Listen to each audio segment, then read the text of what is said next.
नमस्कार, मैं भूपत भरवाड़ कक्षा 7 में आपका हार्दिक स्वागत करता हूँ। पार्ट 2 अनोखा हॉर्न हास्य कथा, इसके दूसरे चरण में आपका हार्दिक स्वागत है। पहले चरण में मैंने आपको एक प्रसंग समझा दिया, वो भी हास्य के साथ। आज हम जाएंगे। अभी तक मामा जी घर के बाहर कार का हॉर्न ठीक कर रहे थे।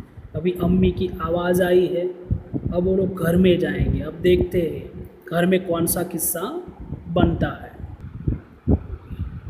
मामा जी खाना, संजू ने आवाज़ लगाई। सुनते ही मामा जी मुड़े और बोले, ठीक हो गया।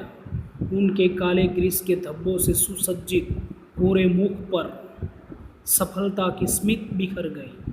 पृष्ठ कंधे घमंड से और सीधे हो गए। प्रसन्नता से उनकी सुडौल कदकाठी और भी अधिक प्रतिष्ठित दिख रही थी।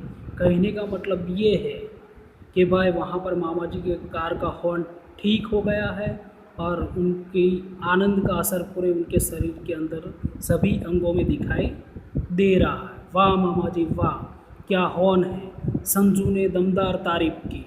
मामा जी का चेहरा और भी खिल उठा और उत्तेजित होकर बोले, अभी अंदर से हॉर्न बजाकर फिर से सुनाता हूँ। नो नो नो मामा जी, गौरव ने लपक कर उन्हें रोका। कहीं कोई सुनकर नकल न कर ले। यह तो सारी दुनिया में बस एक ही है। मतलब भाई वहाँ पर गौरव ने भाई अब मतलब मामा जी को समझाया, भाई ये हॉर्न आप मत बजाओ और अपने आप को बचाया। मामा जी गदगद हो गए। अम्मा के एक ही वाक्य ने खाना ठंडा हो रहा है सबको चुप करा दिया। चुपचाप अम्मा के पीछे पीछे भीतर चल दिए। यानी कि अभी ये लोग घर के बाहर थे, अभी जाएंगे घर के अंदर। अभी मामा जी ने निवाला मुंह की ओर बढ़ा ही था कि अम्मा ने पूछा, ये क्या सारा दिन इस खटारे के पीछे उलझे रहते हो। शुरू अहू जी स्वाद खराब कर दिया नाम लेकर। और यह खटारा नहीं है, मेरी पारो है। मामा जी ने रुकने की कोशिश की। अम्मा पर इसका कोई असर नहीं पड़ा। यानी कि अम्मा जो है, यानी कि मामा जी की जो बहन है, उस गाड़ी को खटारा मानती है। क्यों तुम्हारा नाम भी बदल गया? मैं तो शुरू ही पुकारूंगी, अम्मा ने दृढ़ता से कहा। मामा जी ने मुंह बिगाड़ कर कहा, फिर वही जीजी सुरेन बुलाओ। 21वीं सदी की और बढ़ता प्रतिष्ठित या प्रगतिशील नाम, या फिर अपने समय के हिसाब से सुरेन ही कहो।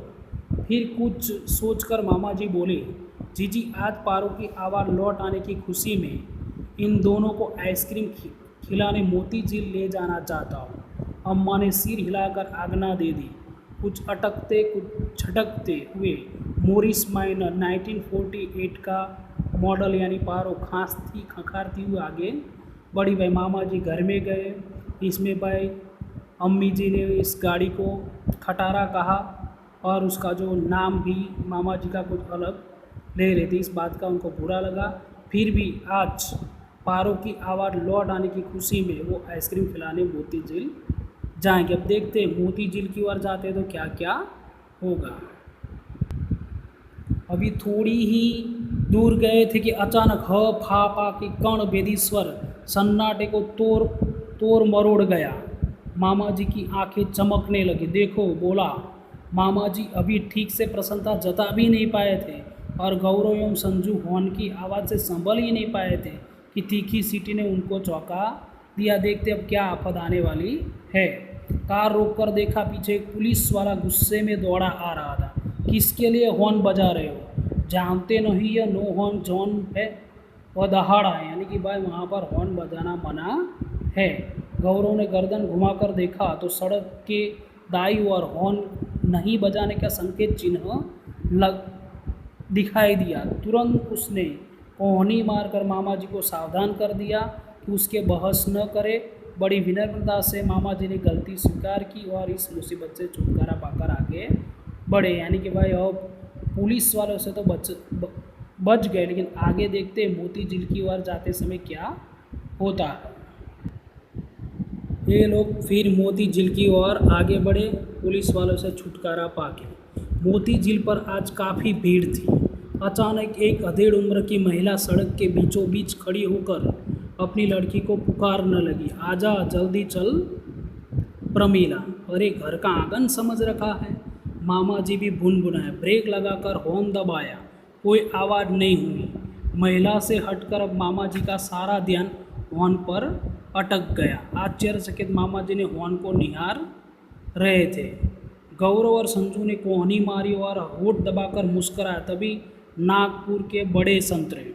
अभी देखो, एक तरफ ये कोई औरत है अधेड़ उम्र की जो प्रमिला को पुकार रही है, इसके बाद कोई नागपुर के संतरे वाला वहाँ पर आता है। अभी देखते हैं कि ये अधेड़ उम्र की औरत के साथ क्या हुआ है, ये नागपुर के संतरे जो है उनके साथ क्या होगा, वो हम अगले वीडियो में देखेंगे।